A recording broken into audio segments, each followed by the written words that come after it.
Ghana. Keith William Simons, Ghana. Silku Limited, Kenya. Bosco Somi, Kenya. Oscar Ngime, Kenya.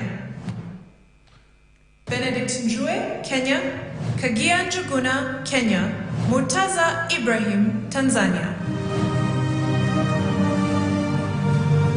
All right, that is our Techpreneur of the Year. That is in the over 30 category. And of course, we have a winner for this category. Can we have the winner, please? Atinan? Can we have the winner for this category, please?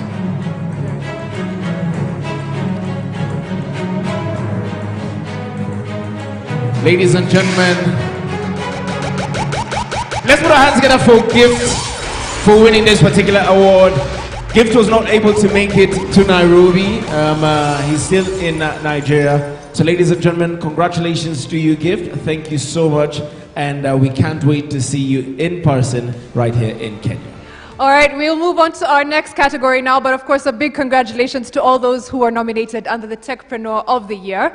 Our next category, Lotan, is the Fashionpreneur of the Year. So our stylistas as we may call them, let's see who was nominated for the Fashionpreneur of the Year Under 30 Award.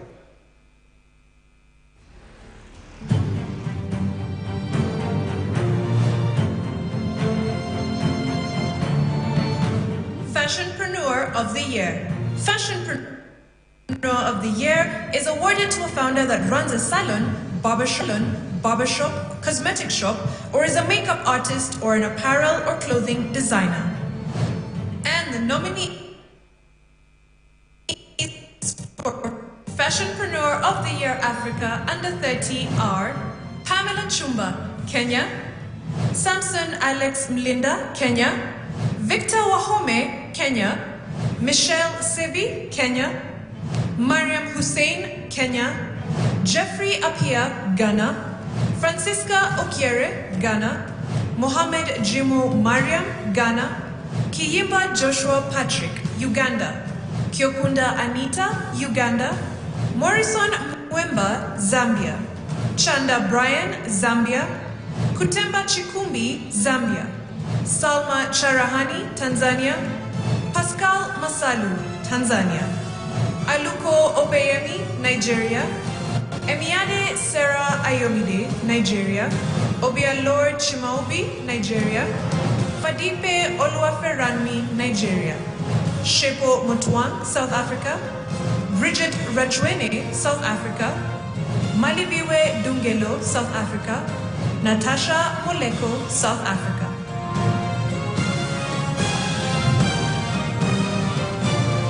Wow. Yeah, those are Wow. your Ladies and nominees. gentlemen, let's put our hands together for all our nominees to Opikini Makofi. All right, so to help us present this award, allow me to welcome Sylvia Mukasa. Let's put our hands together for Sylvia Mukasa to help us present this award. There we go, Sylvia is here. Let's put our hands together for Sylvia Mukasa. Congratulations to you. Sylvia is the founder of Globax Innovation Labs, and she will be presenting the award for Fashionpreneur of the Year Under 30. Thank you so much for joining us, Sylvia. I think we can now find out who our winner is for Fashionpreneur Under 30.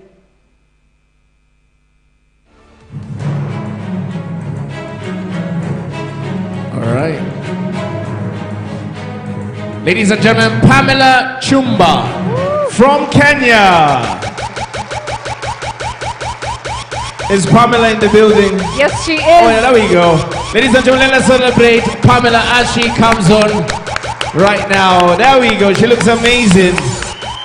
She looks amazing. Ladies and gentlemen, let's celebrate Pamela.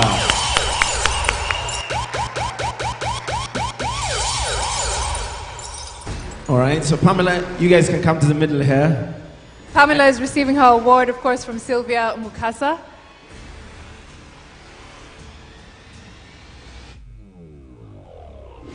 All right, maybe you guys come to the middle here. Pamela, Sylvia.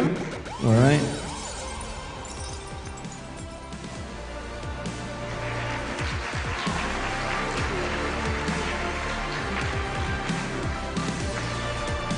Mtu wa simu, angalia picha kwanza.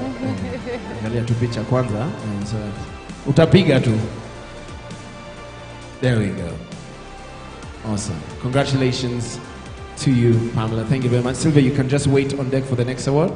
Pamela, please take the stage for your speech. Good evening, everyone. All right, so let me help you adjust your mic, please. Mariam. Is that better? Yeah, good evening. I'm so humbled to be standing right here.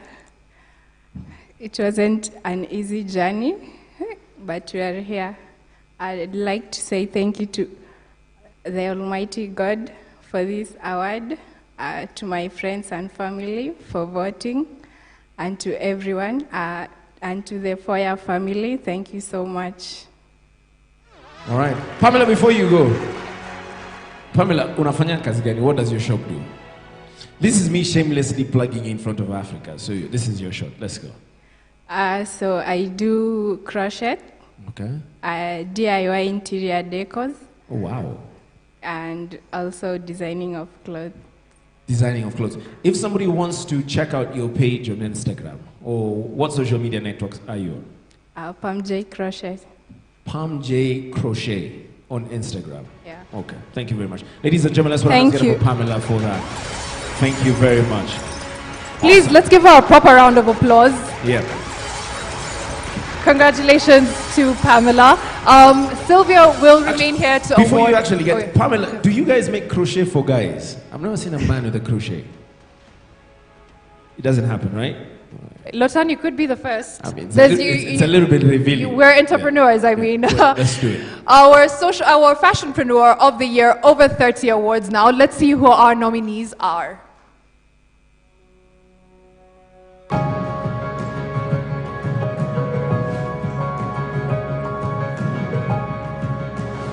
Fashionpreneur of the Year. Fashionpreneur of the Year is awarded to a founder that runs a salon, barbershop, cosmetic shop, or is a makeup artist or an apparel or clothing designer.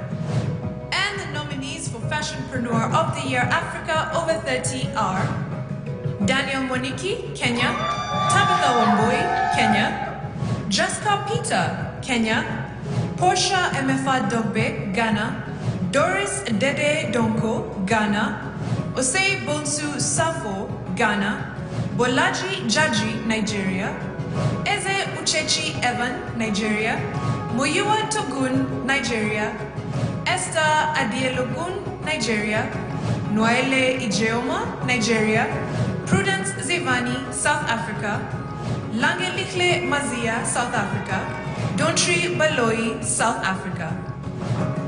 Oh, wow. Okay. Phenomenal. I love that. All right. So, ladies and gentlemen, who do you think is the winner? South Africa? Kenya? South Africa? All right. Ladies and gentlemen, our winner is...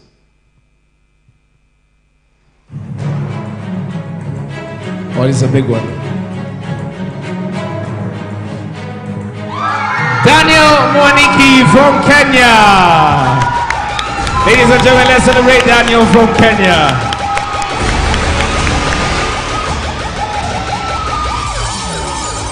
I think he deserves a very round of applause. That's what I'm gonna for Daniel. There we go. And he looks amazing, man. Jeez. There we go. Wow. Congratulations, Daniel, man. Wasn't it? Looking Do you get very something special dapper. from Sylvia? There we go. Congratulations. Smile at the camera. There we go. Ladies and gentlemen, let's put our hands together for Daniel.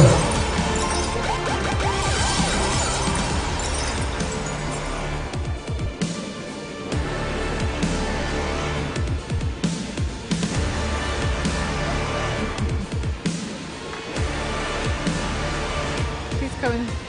Please give him a round of applause as he makes his speech. Congratulations. Hi guys. So 2 years ago, when FOYA was doing the 2020, I was here with a friend who's here, who won for Edupreneur of the Year. So it's a privilege to be back here, and I thank God for this opportunity and for this award. So I appreciate everybody that voted for me. I appreciate the support that I got from my family, friends, and the entire Odaka Sport team. This award is courtesy of a business I run. It's a nail parlor in Nyeri. We've come all the way from Nyeri. Oh, wow. Wow. Yeah. So we decided to transform the lives of people in Nyeri in terms of beauty. So nails, makeup, facials, massage, waxing, all that. Everyone needs to look beautiful, right? Wow. Yeah, so thank you guys. I thank everybody. Thanks to God. Ladies and gentlemen, let's celebrate him. All the way from Nyeri. Watu wangu wa Nyeri mko salama, eh? Thank you very much for traveling that far. And obviously... Just one question, Lotan. Have you ever gotten a wax? Me? Yes. Candle wax. Not candle wax. The other wax, I don't think I can do. I think you need to make a trip to Nyeri. Do you agree? Yeah, sure. All right. Thank you so much, and congratulations, of course. I want to go on to our next category, which is... But before you do that, so okay. he came from Nyeri. Yeah. We have a team that came all the way from South Africa. Oh. All the way from South Africa. Ladies and gentlemen, let's put our hands together for them for coming all the way from South Africa. This is beautiful. And I want to give you an opportunity to say something, all right? Because you were nominated. Unfortunately, you're not able to win this year. Doesn't mean you can't come back next year. But I want you to tell us about what you do in South Africa, where you are, and this is an opportunity to talk to the rest of Africa and obviously people that are watching you back home. Can we do that? Is that not good? Let's put our hands together from South Africa. Your name is? I don't know how to say it, please. Hello guys, Hi. I'm Langelis, I'm coming from South Africa. My brand is fashion, or actually I'm doing fashion. My brand is mainly on camping and outdoor fashion, which includes your safari clothing, which includes your vintage fashion. So yeah. Okay, social media, my brand is named Ribakite, which is one of the minerals that is found in South Africa and Nigeria only. So I had to capitalize on that. So one of the things that we'll be doing as our brand is to search for Ribakite, and it's a mineral. And also we will do jewelry out of that. Sure. Ladies, let's put our hands together for our gentleman all the way from South Africa. I think the only place you will help us is how you write the Ribakite so that we can actually find out how we can get that. But anyway, make sure you check him out on social media so that at least he will be able to obviously network with him. Now, I'll be coming through in different intervals, obviously, to talk about your business because I believe in the power of networking. So in this particular facility, you're not only the only person that's doing your kind of job, but it is also your opportunity for you to meet somebody else that you can create synergy with, not only in your country, but also for the rest of Africa. So I'll hand it over back to Mariam as we take the next award. Thank you so much, Lotan, and of course, congratulations to our winners so far. A lot of things that young entrepreneurs hear is you have a lot of promise, and usually that is the case. The only challenge is then realizing the promise. So for our next category, we are going to find out who the most promising founder of the year 2022 is. Ladies and gentlemen, your nominees for most promising founder of the year 2022.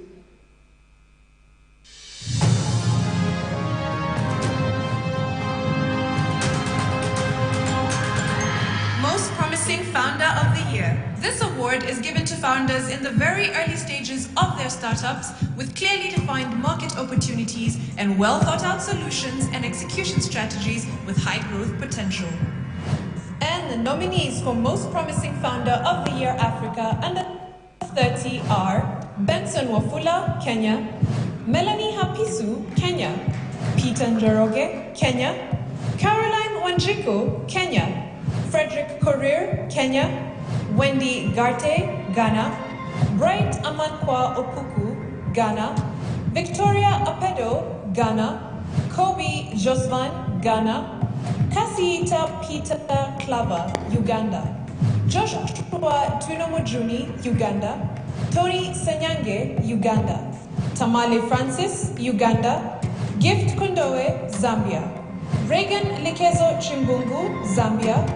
Maureen Kumwenda, Zambia. Edson Tatila, Zambia.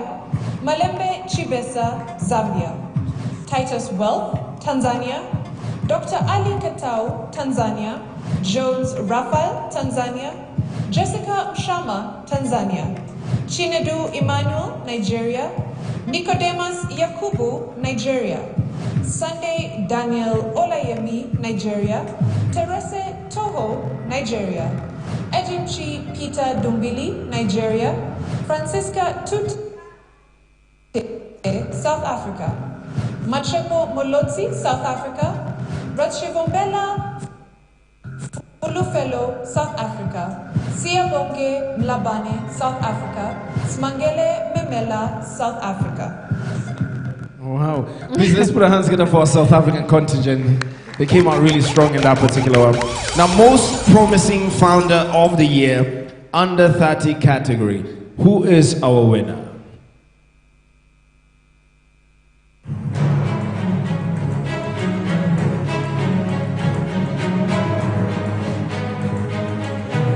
All right, so ladies and gentlemen, Frederick Korir from Kenya. Unfortunately, Frederick was not able to join us today, but you know what? We'll definitely try as much as possible to get the trophy to you, Frederick. So congratulations to you wherever you are. Yeah, I hope Frederick is watching from wherever he is. We will now transition on to the most promising entrepreneur of the year over the age of 30. Let's see our nominees.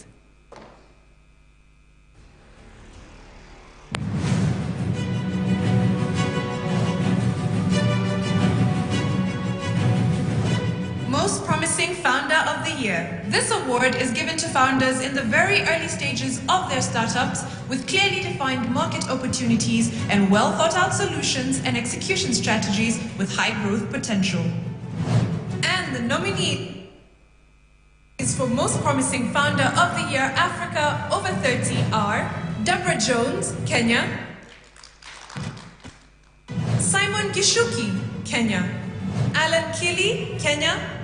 Manka Karaoke, Kenya. Oscar Ngime, Kenya. Leonard McLove, Ghana. Osei Boake, Ghana. Patrice Robertson, Ghana. Hilary Mbabazi, Uganda. Kelton Gavas, Uganda. Caroline Namubiru, Uganda. Akim Kigundu, Uganda. Francis Chikangu, Zambia. Helen Mwambia, Zambia. Sakshi Singal, Tanzania. Chijioke Oko, Nigeria. Ayodeji Ibile, Nigeria. Austin Oluwafemi, Nigeria. Valentina Ibinayo, Nigeria. Abdul Rashid Ahmed, Nigeria. Thato Kaska Mashilwane, South Africa. Prudence Tulisile Mokwena, South Africa. Mubanga Malama, South Africa. Bonitha Huthi, South Africa. All right, those are our nominees for the Most Promising Founder of the Year, and that is the over 30 category. Ladies and gentlemen, we'd love to see who is the winner in this particular category, please.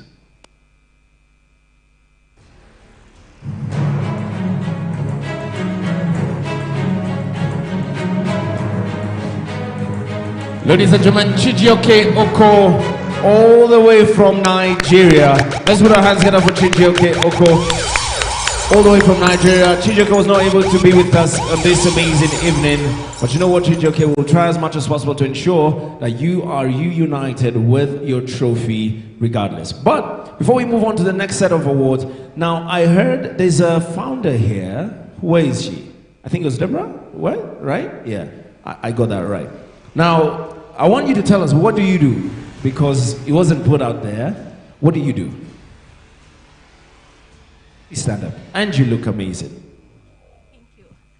I'm a founder of Mutindi Dairies, and we make Greek yogurt.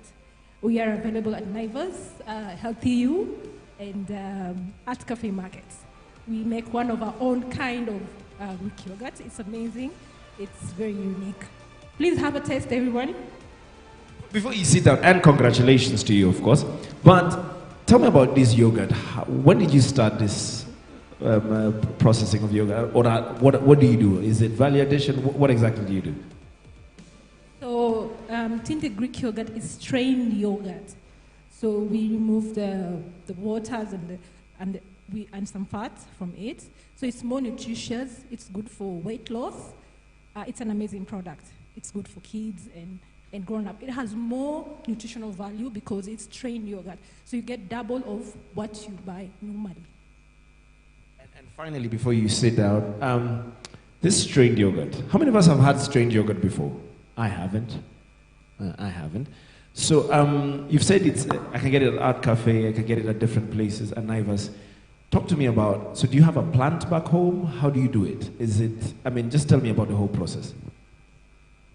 So we are located in South B, but we get our milk from Kinango, Plimuru, bring it to South B, and you process it from there. So the whole process is actually, it's complicated and our secret.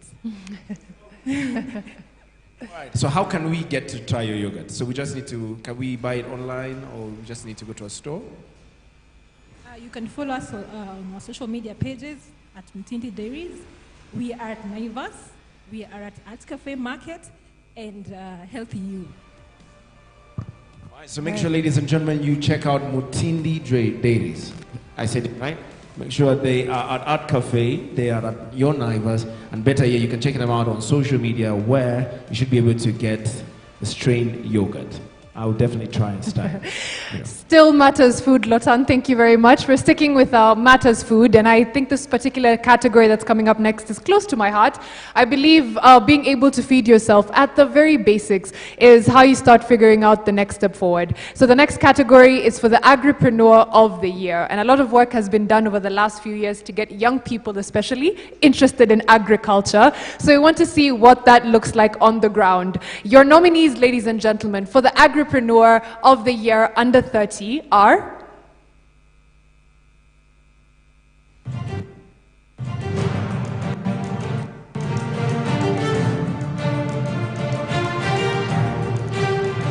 Agripreneur of the Year. This award is given to founders in agribusiness, that is farming, agri-processing, produce brokerage, farming ingredients, or raw material supply.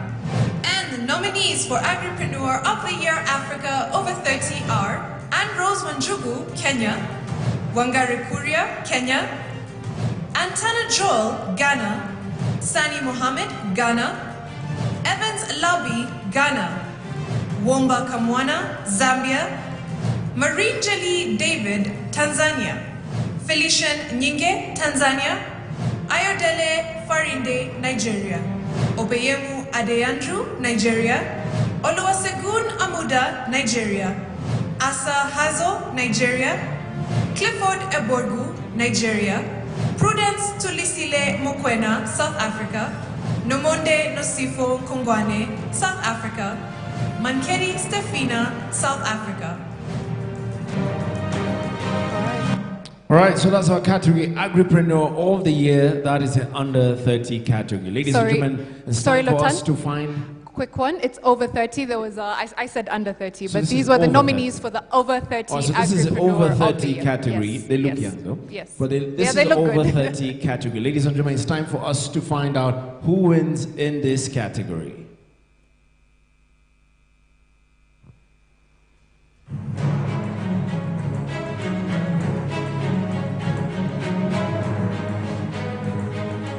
Ladies and gentlemen, Oluwasegun Amuda, all the way from Nigeria. Congratulations to you, Shegun. Thank you so much for participating in this year's FOYA 2022. We'll obviously try and reunite you with your award. Ladies and gentlemen, let's put our hands together for Shegun, all the way from Nigeria.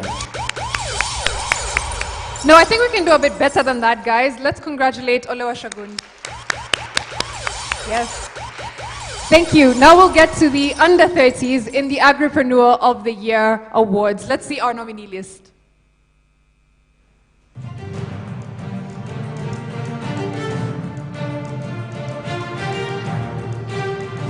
Agripreneur of the Year. This award is given to founders in agribusiness, that is farming, agri-processing, produce brokerage, farming ingredients, or raw material supply. And the nominees for Agripreneur of the Year Africa over 30 are Anne Rose Wanjugu, Kenya; Wangari Kuria, Kenya; Antana Joel, Ghana; Sani Mohammed, Ghana; Evans Labi, Ghana; Womba Kamwana, Zambia; Marine Jali David, Tanzania; Felician Nyinge, Tanzania. I think this is the same one, right? Ayodele Farinde, Nigeria; Obeyemu Adeyanju, Nigeria; Oluwasegun Amuda, Nigeria; Asa Hazo, Nigeria; Clifford Eborgu, Nigeria; Prudence Tulisile Mokwena, South Africa; Nomonde Nosifo Kongwane, South Africa; Mankeri Stefina, South Africa. All right, so ladies and gentlemen, we can put your hands together for them again.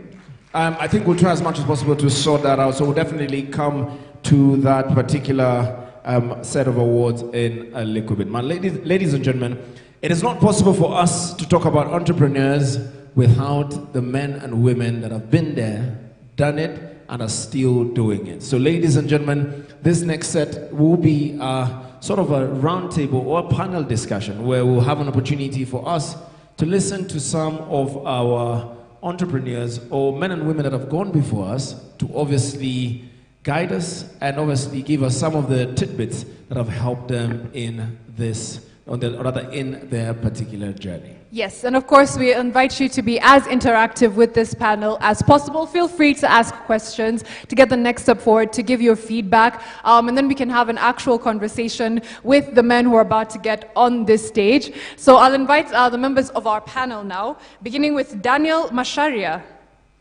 Let's put our hands together for Mr. Masharia. Can we please get the chairs Yes. to just come on up as we get...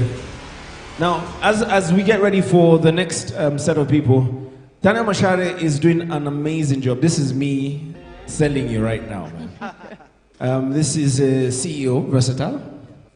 And every great picture has been taken in Nairobi, has either been taken by him, a product of him, or somebody trained by him.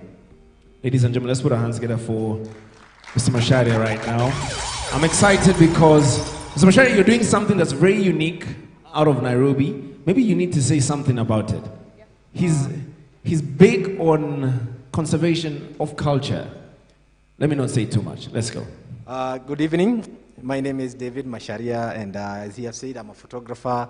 And I think, apart from being a photographer, I'm a creative entrepreneur. I do other things. I'm also a conservationist. What I've been doing, trying to conserve what we have from culture, wildlife. I'm even based in Masai Mara nowadays. And I think one of the biggest challenges I would like to challenge you, nowadays you have to think how you can innovate the ideas that are already there. The ideas you have, how do you innovate them to a business? Sometimes even starting a business is not giving us the solution because you know the cost of starting a business. You have to look for the innovation that is already there. Then you look for the way you can do value addition. And I was just telling my friend here, I also decided to join real estate, but there's no way I'm going to own such a big building. But there's an app called BNB, you know. So I think if there are so many ideas, we just need to be innovative more, especially young people. We have internet. We can learn so much. We just innovate something. We do value addition. Then we see how best we can actually build a brand that is household brand. Thank you so much, and karibuni. Absolutely. So if you've been to Hazina Towers, this is the man behind that particular vision. You guys are also on Village Market? Absolutely. If you want to get a picture taken, he's definitely the man you need to call upon. Thank you so much, David, and apologies for calling you Daniel. That is a pet peeve of mine, so I wanted to apologize in advance. We'll have Abraham Boothia next, or Abraham, depending on, I don't know, where you went to school, come up next and tell us a little bit about what he does and also join our panel. Please give him a round of applause. Let's put our hands together for Abu, as we call him, Mukumtani. Abraham, to begin, makofi tafadhali.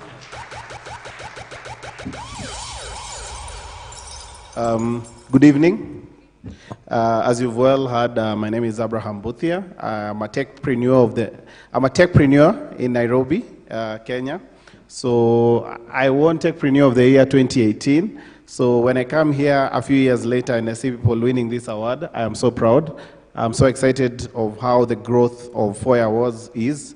So for me, I help small businesses with their bookkeeping. I help them to automate their day-to-day business operations, not just here in Nairobi, but all across Kenya, and we are now also taking this outside Kenya. So we really want the small businesses to become more efficient, more accountable, more profitable, and even more intelligent, and also get access to very affordable loans. So that's what we do. We do this by offering both a mobile and a web application. And we appreciate all the small businesses here and all the entrepreneurs in this room. And I'm looking forward to a very nice and engaging session. Thank you very much. Thank you very much, Abraham. Let's put our hands together for Abraham, our resident bookkeeper. Asante sana. Our resident bookkeeper. Yes. On to the panel next, we'll have, of course, our founder and CEO for the Founder of the Year Awards, Moranga Innocent. Please come and join our panel. Let's put our hands together for Mr. Moranga Innocent as he joins this particular panel. Asante sana, congratulations. Innocent will just have a seat. I think he said a lot already. Thank you so much, Innocent. Alrighty, and the last member of our panel, because we are saying no to panels, all male panels, is Cecilia Mwendwa. Let's put our hands together for Cecilia Mwendwa. She'll tell us what she does, and then she'll obviously take her seat for this particular discussion. To begin, let's put our hands together for Cecilia. Thank you very much, Cecilia. Good evening, everybody. All right, let's set her mic, please. Okay. My name is Cecilia Mwendwa. I lead the SME sector within Nairobi for Safaricom, and I'm happy to be here. Thank you so much, Cecilia from Safaricom, for being on this particular platform. So thank you very much to our panel. Like I said, this will be a very interactive session. So should you feel that you have any question, any comment, any feedback that you want to give to the panel, please let us know. Lotan will be in the crowd working with you and seeing what he can do to help us communicate better. I'd like to welcome all the members of the panel and thank you for joining us here. I'll begin by asking you, as members of the SME community, as entrepreneurs in your own right, as part of the corporate world, what do you think is the single most important skill that has gotten you through COVID? Because it's been a tough few years and we're just now feeling that we're coming up for air. So what do you think is the single most important skill that has gotten you and your companies through COVID? I'll begin with Abraham. I wish Innocent you'll go first. But anyway, so for me, I think the one thing I would say that has taken us through COVID, and one of the things I've actually appreciated during that COVID period, is change. And I usually say this, change is the only constant in life. So each and every other day, as entrepreneurs, as business owners, you have to be agile enough to change to the circumstances that are there. So one of the things that happened, especially with some of our customers who are SMEs, when the COVID came and businesses shut down, I think that was one of the things that most people usually say. There was a lockdown. So most of these businesses now had to operate from home. And you see, most businesses were very rigid to actually change and adapt to the new times. So one of the things I learned is that the businesses which actually survived were the businesses that are actually very ready to change their models. So I'll give a good example. So like for us, we get most of our business and most of our money from subscriptions customers pay for the bookkeeping tool that we offer them. And so when these businesses are not at their physical premises, then we are not able to earn revenue. So very fast we had to adapt and to change. And we realized, so now people are accessing these services, but they're accessing services online. And so we had now to come up with something that was inbuilt on top of our solution, and we gave these particular merchants an e-commerce storefront where customers would actually order online and the goods delivered to them at their doorstep. So for me, and to just mention to every other entrepreneur, one of the things you need to always have is change. The market keeps on changing, especially like, for example, in our industry in tech. What is relevant today is not what is relevant tomorrow. So each and every day you need to be constantly up to speed with the trends. You need to change your mindset, change how you're thinking, innovate, improve. Otherwise, if you just stagnate, then your business will plateau, and at the end of the day, you won't be the people customers go to. And I think represented here is Safaricom, and we've seen how they've always innovated, constantly changed, constantly improved. I think that's what it takes to be successful in such times. Thank you. Yeah, thank you very much. Before we go to Innocent, I'll see Cecilia was raring to go with an answer. And you did mention that Safaricom has been consistently innovating. We saw shifts between how much data you people use and how much voice people use over COVID. How did you guys work through that? And what was your single most important skill?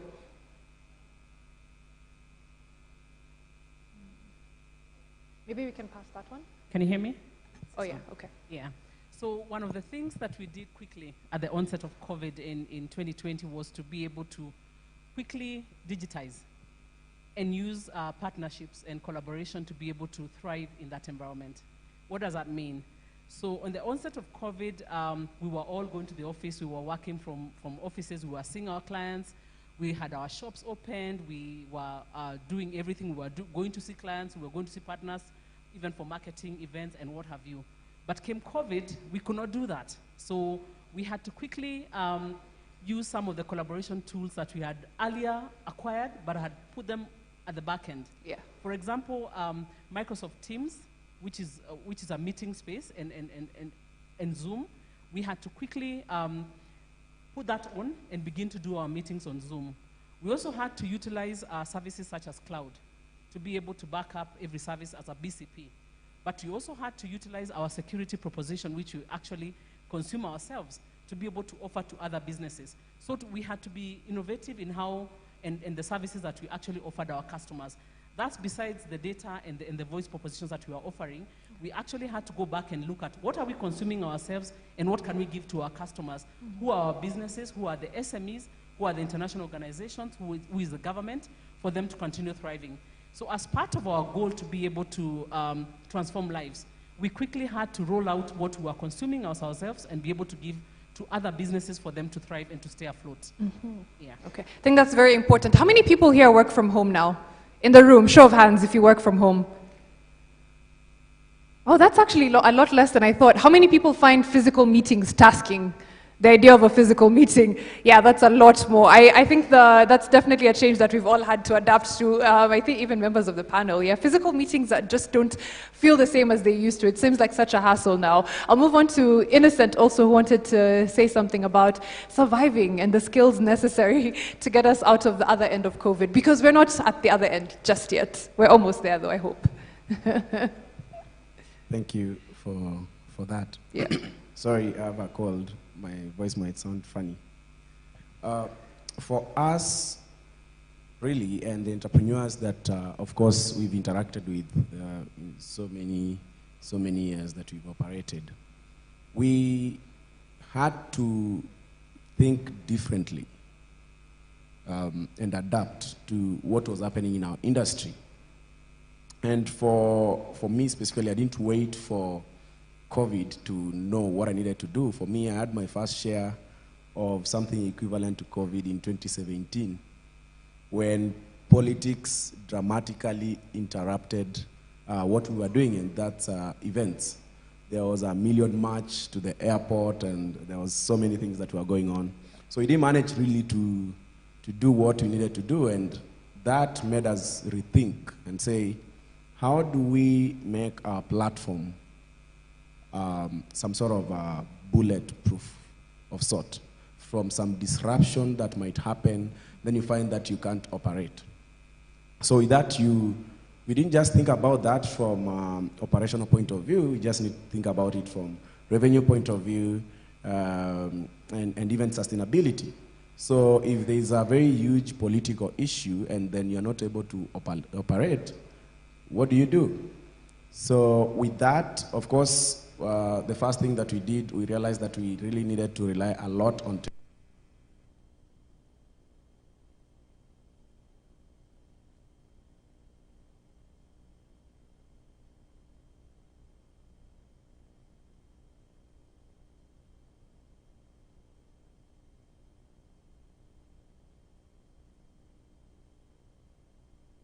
in Tanzania, we can do it in Nigeria, we can do it in Ghana, we can do it in Zambia, all the countries that we have presence in. And because of that decision, currently we have over 60,000 entrepreneurs on our platform. And we can break that down to each country. So it means if we went to Tanzania today, we just need to do one text and we'll have a lot of beautiful people in a room and we'll be able to operate. So for us, we really had to rethink our financial model. We also had to rethink how we operate, which meant that reliance on technology and having multiple options in terms of your market is very important when it comes to operations if you're going to be disrupted. So diversity and also opening up more options for yourself. Yeah. So a lot of adaptability, a lot of change, and like I don't know if that's the same for you, David, in your industry. If you found that being able to just switch your business model at the touch of a button was what actually saved you and carried you through the last 2 years. Actually, I think we really got affected because at the time we were scaling up to, we just started a new branch at Village Market, and we are planning to franchise. And I think one of the things that really gave us challenges, our business we deal with people. People have to walk in, take a good picture, and go home with a nice portrait. Apart from that, we also do a lot of corporate. And this was a high time to train our client how to tell the story of their product. And at Versatile School of Photography, we had a program, we had a mentorship program for smartphone photography, where we could actually mentor people how they can actually use their cameras. Because I'm sure all of you are photographers. So long as you have a smartphone, you are a photographer. Yeah. So you are a storyteller. Actually, you are CNN, in case you didn't know. So we started innovating some of the classes to make them even accessible. People can come, and again, people can learn in our website how they can actually tell the story of their product. Because before you buy something online, you must have the story. Not just online, even before you buy something today, we actually look at the story behind this product online. So we started consulting our clients how the best they can tell their story. Sometimes in Kenya tunasotanga. So we decided to go global, and I think we have done so many organizations, including UN. We create their own stories. Instead of them creating their own story, we started creating their stories so that they can actually put their business in the global market. Yes. And I think that was one of the innovations we did. Then again, also we realized the kind of clients we have been consulting, how to tell their own story, how to take the photos and all that. We realized this is an opportunity for other young people because we have been consulting the hospitality industry for quite some years now. And we realize most of you have seen like the hospitality, how it has been doing so bad. But we know the secret is creating a good product, value addition, put it in the market. And I think some of the opportunities is what I just mentioned, like B&B, we have been doing a lot of photo shoot for hotels. And then in case you have a home, we started training people how best they can tell the story of their product, the resources surrounding them. And again, that's how we started doing a lot of business, especially in hospitality. Yeah. Thank you. Thank you very much. I think all through the theme has been, adaptability and being willing to change just as soon as the challenge comes to you. So I'll go to the audience now. Lotan, I don't know if there's anyone in the audience who has any feedback or question regarding what the panel has said, just on how they survived COVID, and perhaps even your own experiences as entrepreneurs in your own right, surviving the past 2 years. Okay, thank you very much. Ladies and gentlemen, let's put our hands together for our panelists to get him more comfortable. Well said, and I'm loving it. But just before I get to my audience, because I'll do that in a little bit, so just in case you're within the audience, you want to ask a question directed to any particular individual, please just raise your hand. I'll definitely come to you, so I'll come to you shortly. But lady and gentlemen, I'll start with Cecilia, obviously. A lot of people talk about partnership. I'm very big when it comes to partnership. I know Safaricom is also massive when it comes to partnership and coming together. Now my question is very simple. How can small businesses leverage partnerships to elevate their business? We're talking about elevating this here. How can they leverage on partnerships? What are some of the strategic partnerships they need to form in order to obviously get them from where they are to the next level? Can we have a mic on? Thank you so much. That's a very good question. I just want to say that we are unlimited in the things that we do at Safaricom. We are open to any idea that can take us to the next level. So whatever idea that you have, whatever you think can take your business and our business to the next level, we are willing to listen. We are willing to sit at a round table, show us what you have, and we can show you where we are going to the next, in the next level. Then we can take it up from there. So we are not limited to any ideas, but tech is big for us, digital is big for us. So in those areas of technology, tech partnerships, and digitalization, those are very good areas that you can partner in. Good evening. Good evening. No one else is saying hi to him. Good evening. Good evening, everybody. My name is George Kessinger Adem. I'm a founder of a startup called House of Kessinger Global. And also, I'm here on behalf of my friend Zolake, South African, and he's nominated for a Mediapreneur. Now, my question is, we have monkeypox on the way, I assume. How would you advise entrepreneurs like myself, and I think the rest in the room, on just how to, go about it and align our businesses with, so that we don't get a surprise the way we did with COVID? Yeah. So a bit of doomsday planning advice, should we have a second pandemic thanks to monkeypox? I'll hand that over to the panel. What do you guys think? What's your doomsday prep? Should we have another pandemic? We will, God willing, we will not, but should it happen, how do we navigate this? Okay, I think what my colleague here had said, we have to keep on innovating with the current trends. Like I've seen people changing businesses after COVID. They have realized, actually, I was not even meant to see something. So I think the best thing is to prepare ourselves in your business, especially if we are in a global market where we are competing. If you are focusing, your business is just focusing on local things, I think it's good we think globally, and at the same time, we prepare ourselves, because we always say online is the future. It's already happening. So at least if you can actually package your business in a way, it can actually be more visible. By the time people realize the kind of solution you are providing in the market, it's something that they can't do away with. So at least create a lot of information, create a lot of stories about your product, so that when you put it out there, because I think one of the things I've realized, once you build a brand, make it a household brand, like the way we have Safaricom. Yeah, I think every time everybody knows Safaricom. Once you build a household brand, it will make it easier for you. Even at the time for challenges, you can actually innovate something and sell. But when you're actually building a business and you're thinking you're small, so think how you can build a household brand. I've seen a lot of advantage on that. All right, let's put our hands together for David for that. I think Abraham has something to say on that particular note. So for me, I think I will just summarize it with 2 words: go digital. Go digital. One of the challenges we faced, or we saw with COVID, was that there was a lockdown, there was working from home and all that. So when you listen to the conversation in the panel, it is people had to work from home. So when you're working from home, that means you can coordinate your teams, you can coordinate your employees from wherever you are. So the only way all of you can communicate from all those different places then is through digital, being online. The only way customers can have access to you when you're at home is by going online. So you don't have to wait for the next big thing or the next surprise to come. I think the one thing we need to always make sure we focus on is digital. So always have that backup plan. You had Safaricom, had Microsoft Teams, but Microsoft Teams was hidden. And, they had to pull it out and figure out how do we use these teams. And, you tell people, raise your hand when you want to answer a question. Try and make sure now your SOPs, your standard operations, everything can be digitized, so that even if you don't have that physical presence or physical interaction with your customers, with your partners, with your employees, then your business can still move on. Thank you. All right. I like what he said. Let's put our hands together for Abraham.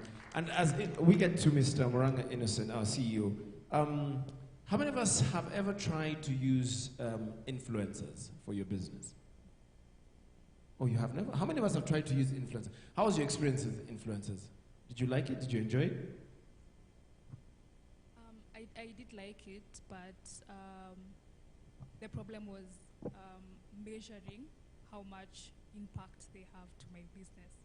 So I do events, and measuring how many people you get from influencers was the problem, because you get people and you're wondering, is the money that I gave the influencers, is it worth the number of people I got? So, yeah. That's nice. Somebody else with an influencer experience. Okay, let me give somebody an opportunity first. Okay, my name is Benson Wafula from Bungoma. I run a business called Realtor. It's okay. This is Benson from Bungoma. I run a business called Realtor Brands Media. So I had a different question. As Abraham has mentioned that all SMEs are supposed to go digital so as to overcome these challenges. But we cannot talk about digitizing our business without mentioning the security part of it. So we as businesses, what do we do to make sure that we stay safe as much as we are investing in digital platforms? Right, so sorry, I don't think from the stage we're able to hear the question so he's asking very clearly. about security. Is it physical security or the security of the business? We are living in the world of fraud, data leakages and all that. So Abraham, fraud, data leakages and everything. So we'll get to that. I was coming to Mr. Boranga Innocent. Everybody there is sharing about going digital.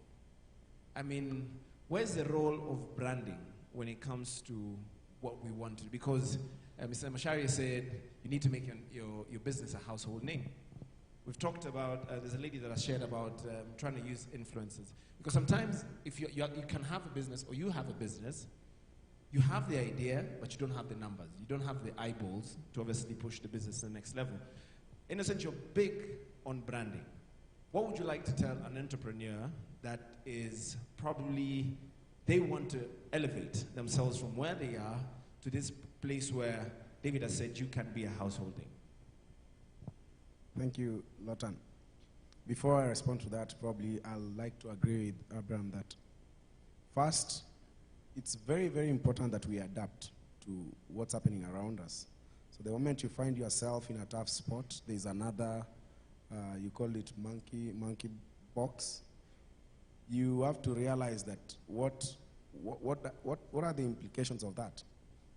It means if people are going to be isolated, you're not going to be able to have people interacting or moving from one place to the other. It means that businesses that require physical engagement are going to have issues. So to anticipate that or to find yourself in that situation means that you have to adapt and change in how you're going to deliver your services or goods to your customers. And that's why when you go digital, what you need to understand is why are you going to digital? Because digital gives you access to limitless people, customers. So even if people are locked up in their houses, they will still need the basic products and services, which means if you can be accessed remotely, then they are definitely going to be able to buy your service or product. Because we're human, either way, we must interact, we must eat, we need shelter, we need very basic and necessary things to survive. So if you are available on a digital platform, then you will still have access to that market even without physical interaction. To your question, Lotan, branding. Everything in business first begins at perception. So Benson has a perception that going digital and something on the internet could be fraud or you could be scammed. So it means that there's a branding issue, a perception issue that needs to be fixed. When Jumia got into Kenya, the biggest problem and challenge they were having, it's the perception that, hey, we could be scammed. We'll send our money, the goods might not get here. So they said, you know what, pay when they get there, okay? So that started enlightening people that actually this is a credible platform. So because then perception is very important in how people are going to treat and interact with your brand or buy or not buy from your brand, you must be very intentional in building that brand. So it's just not how it looks alone.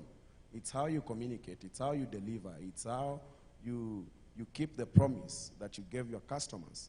So when it comes, for instance, to FOYA, one thing that we did that changed a lot for us was to change our branding, the look first. Because we knew we're moving into a new platform, we're moving into a very new financial model. If people do not believe that it's worth putting money on, you're not going to get money. So we began to change how we build a brand based on what do you think that person will think when they see this? Or what do we want them to think when they see FOYA? So if we want them to see it as being credible, as being serious, as adding value to their life, then it must look the part. So from how the logo looked, to the quality of the graphics, to how we ran our campaigns, to how we communicated, even how we were captioning our message on social media, it was very intentional. To the physical experience you come and experience at the event. How does it look from the outside? How are you being served? The people that are serving you, what kind of culture they look like they've been exposed to? So to also how you run the whole operation. So for people in products, how the product looks, how the product serves the purpose it's meant to serve, it's basically delivering on the promise. So once you hack that, of course there are other things that you're going to be able to compete with, but once you lose on perception, it becomes very hard to get people to buy your stuff if they don't buy into it. Yeah. All right. Thank you very much. Yes. Right. Oh, there's one more question from the audience there, but thank Okay, you very so- much, Innocent, for your answer. I think Miriam. One last one? Might want to Myra, say something yes? before. Cecilia wanted to say something. Okay. All right. I wanted to say that the world is a global village, and I'm glad to be in this forum because everybody here is very young. So guys, dream big. Your success lies in the power of your dreams. If you don't dream, if you don't aspire to be bigger, to be the next Amazons, to be the next Safaricoms, to be the next Google, to be the next Airbnb, then the world is lost, and Kenya is lost, and Africa at large. So dream big, research, read, be authentic, position yourselves out there, have a unique brand, have a unique proposition. There is no limit for you guys. So go for it. Absolutely. Thank you so much. Cecilia. All right. And you look sharp, my good man. How are you, everyone? My name is Eugene Sosten Simiyu, Director Youth Governance in Action, and I'm from Kajiado, representing Kajiado County. Thank you so much, Cecilia. I've been looking for you for some couple of years, so today we are on. So my question will be different, kidogo, combining my friend from Marsabit and Mary Opondo. For us, I think nobody talked about what we do up there, because now during COVID, we got a lot of cases. Like I'm from Kajiado, and you understand that during COVID, the teenage pregnancy was high. And so we had to go to the ground and try to get the source, what is happening, and even having mentorship programs just to put the kids together and see how they can at least maybe be secured or something. And then also the FGM situation went a notch higher, whereby now there's restriction, and now more practices were being done indoors. So I think that is a question that I think we'll get some answers from there. Number two, for us, sometimes when we say we are doing business, it will directly affect what we are doing in the ground, because we are dealing with vulnerable people. These are single mothers, teenagers, domestic GBV. So you find that what we are looking for is help to go direct to the people at the ground. Now, how do we actually partner with the people like Safaricom? Because now, for you, I've said is digital, and the other one, which is excluding we who are helping the communities down there, because we are not bringing income, but we are taking out. Some time back, I had issues with my wife. We are taking a lot outside to help the community than bring in. So I think that is a question to the panel, and I know we'll get some help. I think that's a great question to even start with. Where do social causes fit in when you're an entrepreneur and a business, when you're a profit-making entity, but you still want to give back to the community. So should I begin with Cecilia, because I think you wanted to know on his second question. Yeah, how do we partner? With Safaricom. Yeah, how do we partner with Safaricom? Where do we fit in? We have an arm of business, not really business, but our sister company, that is Safaricom Foundation, that is very keen on initiating and running through some of these partnerships. And I think we can talk after this to see how we can link you up with our colleagues to be able to see how we can work together to change that narrative. Because I think that is very core to our heart and to what we do every day in our agenda to transform lives. Okay. Thank you very much. And I think just to echo her sentiments is because I worked for a cause like you did in Samburu Girls Foundation, and Safaricom was a big partner when it came to construction of classrooms, providing materials because we were rescuing girls from FGM as well. And I think what needs to be done, and obviously she can correct me, is you need to position yourself in such a way that you write your proposal and obviously you give it to them. And they are more than willing, through the Safaricom Foundation, to not only come and, because what we did even, because we were in Losuk, somewhere in Samburu, Safaricom went to the extent to provide coverage to ensure that the rescuing of the girls was facilitated. So they would not only come to sort out the infrastructure, but as well to ensure that communication in that particular area is on top notch. So I think what you need to do is, now this is where the partnership comes in, make sure you see Cecilia before she rushes out, and to see where you guys can form proper synergy. So. All right. Thank you so much, Lotan. We want to wrap up this panel, but I'll just ask a question that requires literally a one-word answer to wrap up the panel and get some energy back in the room. I think as entrepreneurs and people who work in very high-pressure industries, high-pressure corporates, there's a lot of personal habits that affect our lives, perhaps even more than the average person who might just, go to the job and go back home, and the cycle continues. So I'll ask you, what is your most impactful personal habit that you have? Is it working out? Is it getting enough sleep? Is it having a loving husband or wife to go home to? Anything. Literally one word, one sentence. I will begin with Abraham. What is your one most impactful? If it's your stress reliever, we are not here to judge. So if there's no Shere, then I can pass the mic. But anyway, so for me, it's basically quiet time, I think. And so there's quiet time alone, and also spending time with people who we think alike. So I'm the kind of person who gets so many vibrant ideas when I'm talking to someone. So by the time I start talking, I don't even know I'm about to think of a crazy idea. But before we finish that conversation, if we're on the same wavelength, by that time, then I will have my epiphany moment. So I like that. And then now going back and sitting alone and just thinking through the day, meditating, and now planning my day. So it's interesting. At times I want to spend time with people who are on the same wavelength, but at times I also want to just keep quiet to myself and just think through the day and plan the day. That's mine.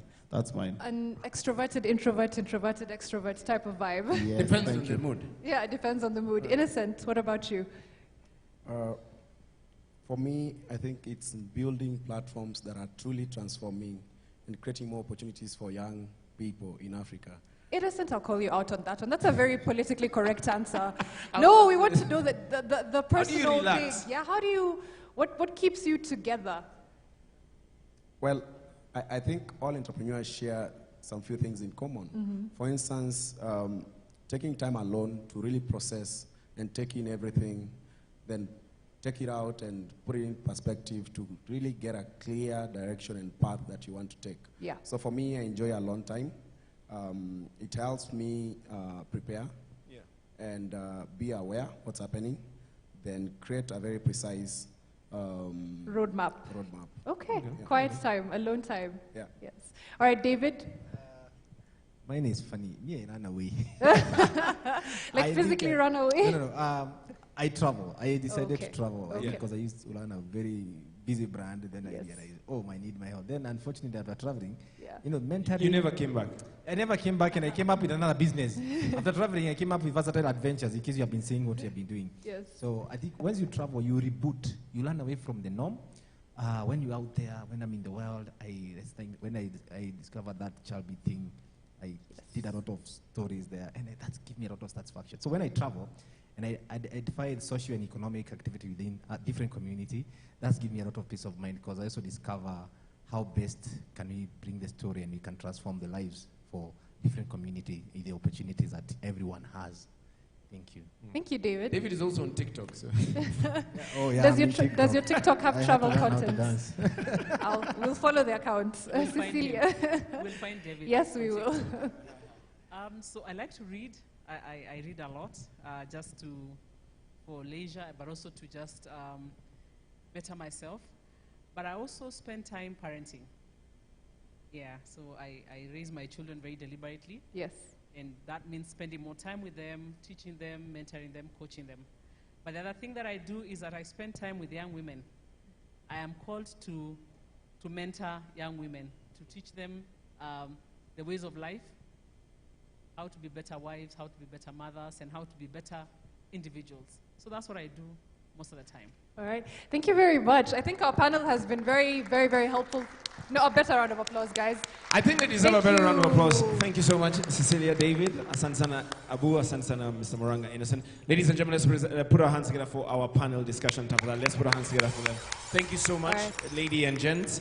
Thank you so much for sharing. Stressed, this is an opportunity for networking. So if you get a chance to make a friend, make a business partner in the audience or with our panelists and everyone in this room, please take it. This is your chance. So please, please, please do take it. We want to continue with the awards, but I think the energy in the room is not really encouraging me. I don't know, Lotan, what do you think? Do you think the energy in this room is sufficient at this time? Knock yourself. It is absolutely not sufficient. I think we need to do something of an icebreaker. Perhaps if we could all just stand up and get our minds awake. I'll just ask everybody in the room, just stand up. Let's get our minds and our bodies awake. It's good to just move for a second so that we can go on to the next categories. And yeah, give yourself a good stretch. It's okay.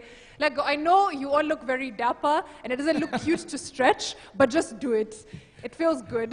Absolutely. And I think in that same vein, most of you are seated next to somebody that you know. I want you to turn back, look at the person behind. So in alternating, so if we all turn back, you won't have somebody to look at, right? So make sure you have somebody you're looking at, all right? So row 1 is looking at row 2. I need you to shake the hand of the person behind you and ask them, what do you do? What kind of business do you run? I mean, how can we partner together, all right? So make sure you get to know them. How can we change? If you have your card with you, feel free to obviously exchange your card. Tell them, hey, my name is Lotan. I host events. I'm a radio presenter. Something like that. Yes. Yeah, can we do that? Can we do that? Once you do it with somebody behind you, I want you to do it with somebody next to you. So on your left, if you don't know that particular individual, awa tu wawili wako kwa screen yangu awa. Oh.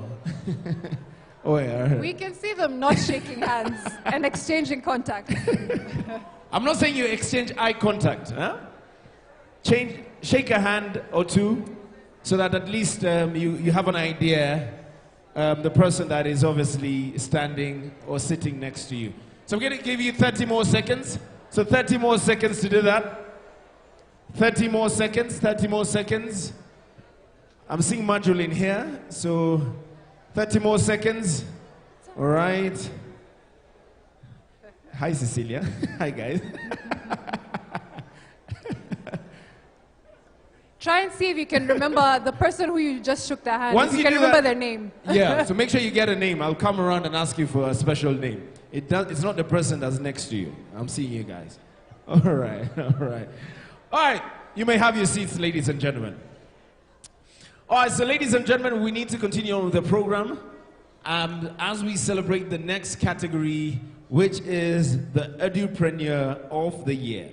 Now, ladies and gentlemen, as that name suggests, these are men and women that are focused and diligent to the cause, which is education.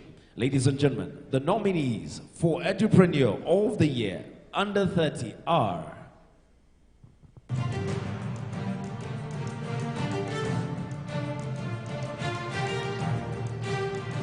Agripreneur of the Year. This award is given to founders in agribusiness, that is farming, agri-processing, produce brokerage, farming ingredients, or raw material supply. And the nominees for Agripreneur of the Year Africa over 30 are Anne Rose Wanjugu, Kenya; Wangari Kuria, Kenya; Antana Joel, Ghana. Sani Mohammed, Ghana. Evans Labi, Ghana. Womba Kamwana, Zambia. Marine Jali David, Tanzania. Felician Nyinge, Tanzania.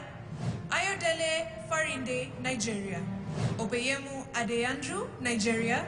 Oluwasegun Amuda, Nigeria. Asa Hazo, Nigeria. Clifford Eborgu, Nigeria. Prudence Tulisile Mokwena, South Africa. Nomonde Nosifo Kongwane, South Africa. Mankeri Stefina, South Africa. All right. I think that's the same category. I think Shegun won that category. Can we have the winner, please?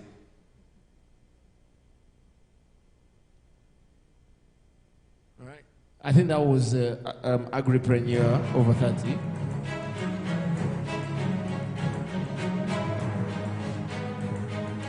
Okay, so we have Almasi Ndangili.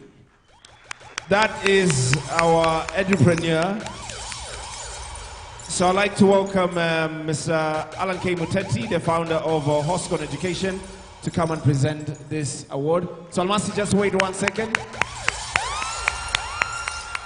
Mr. Alan Muteti. Alan? Alan, you come this side. All right. Can we get, this is Edupreneur, under 30 category. All right. Alan, how you doing? Good to see you. All right, so Alan, Edupreneur of the year. Ladies and gentlemen, let's put our hands together for Almasi, our winner for this particular category. All right, can we get, there we go. And we officially have the trophy presented. Ladies and gentlemen, let's put our hands together for Almasi. That is our Edupreneur of the year. That is the under 30 category. All right, congratulations. Almasi, please say something.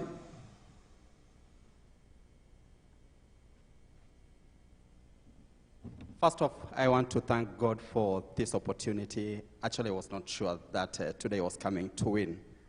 Secondly, I want to thank FOYA organizers for this, for organizing this. I know how it takes so much time to plan this, to plan about people and everything, and coming together, then winning this. And thirdly, just want to thank all the people that voted for me and considered Imarisha East Africa Production as one of the upcoming company to transform the way we do education. So, just a brief about Imarisha East Africa Production. We are a production company dealing with the animation, dealing with digital publishing, and definitely our niche is in education sector, because I found it very important to transform the way we do education in Kenya. We should make it entertaining. We should make it so natural and ensure everybody appreciates it. So I took that responsibility and worked on something, and definitely I feel I am on my way to getting where I want to go. And definitely, again, I really want to thank you for recognizing me for this. It is a very big motivation, and I really am very, very appreciative. Great. Let's put our hands together for Almasi. Thank you very much. Alan Asantepia, thank you as well for that. Now, ladies and gentlemen, we'll move on straight to the next category, Edupreneur of the Year, the over 40 category. Ladies and gentlemen, to present this award, please let's welcome from Safaricom, Professor Habisu. Trufosa? Can we have the... There she is. Let's give her a round of applause. Can we have the nominees, please, as Trufosa comes up on stage?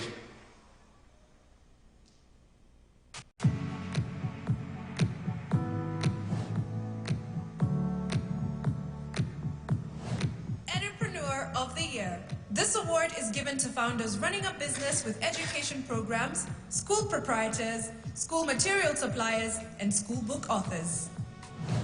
And the nominees for Edupreneur of the Year Africa over 30 are Tracy Shiundu, Kenya; Joy Owango, Kenya;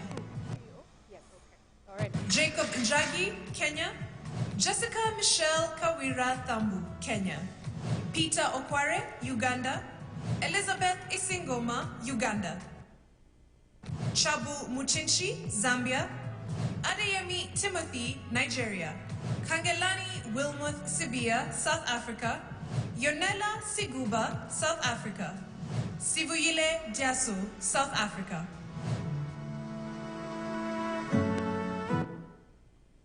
All right, ladies and gentlemen, let's I find beg out your the winner. pardon, sorry. So Tufosa Hapesu is not from Safaricom. She is from True International Limited Agency. I beg your pardon for that. All right, she'll help us present the Edupreneur of the Year over 30 category. Ladies and gentlemen, your winner for Edupreneur of the Year over 30 is...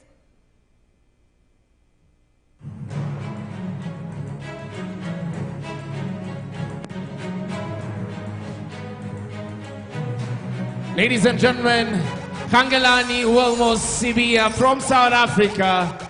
And I think he should be in the building. There we go, all the way from South Africa. Kangelani Sibia. Please, Team South Africa, you can join him up on stage for this one. Team South Africa, come on up. Team South Africa. We need to celebrate all of you guys, all dressed up in the rainbow colors. Ladies and gentlemen, one more time for Kangelani from South Africa. Congratulations to you, sir. Tufosa, you can come to the middle upper. All right. So come to the middle. And obviously some of our nominees as well from South Africa. Thank you very much. There we go. Ladies and gentlemen, it's a victory for South Africa. Congratulations. Congratulations to you, sir. All right. Thank you so much for joining him. Asante sana. Of course, we'll have to hear from Wilmoth. Welcome to the stage. Greetings to everyone. Thank you so much for this wonderful opportunity.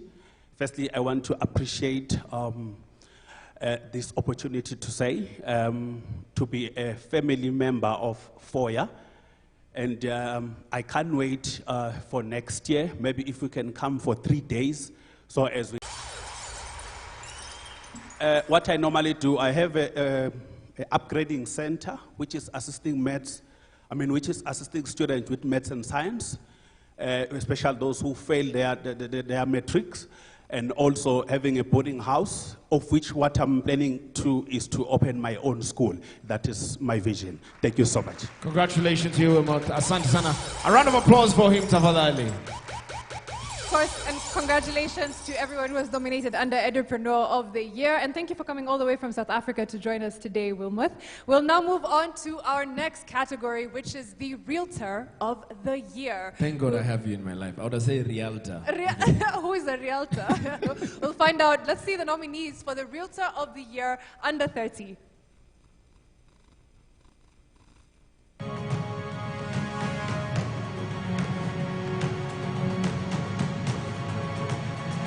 Realtor of the Year. This is awarded to a real estate agent, land and property developer, architect, land surveyor, or quantity surveyor. And the nominees for Realtor of the Year Africa under 30 are Wamboi Tatia, Kenya; Gilbert Nakiboli Waliuba, Kenya; Kowach Kiplangat Evans, Kenya; Tamale Francis, Uganda; Cholwe Muchalemba, Zambia; Blessing Eteng, Nigeria; Arinze Mercy, Nigeria; Nwapapa Nixon Godswill, Nigeria; Kolawole Michael, Nigeria; Tembise Winston Kunene, South Africa. All right, and the winner, Realtor of the Year under 30 category is...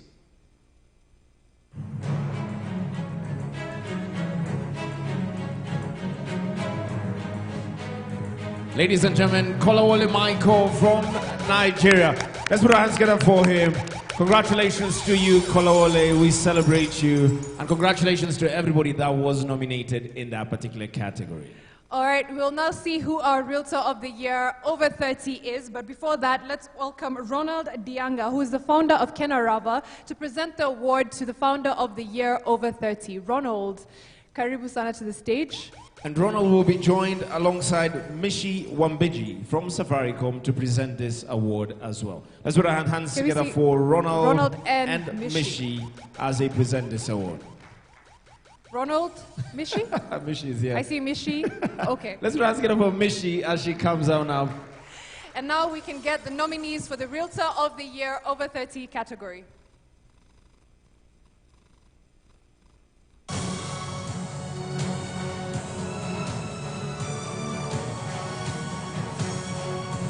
Realtor of the Year.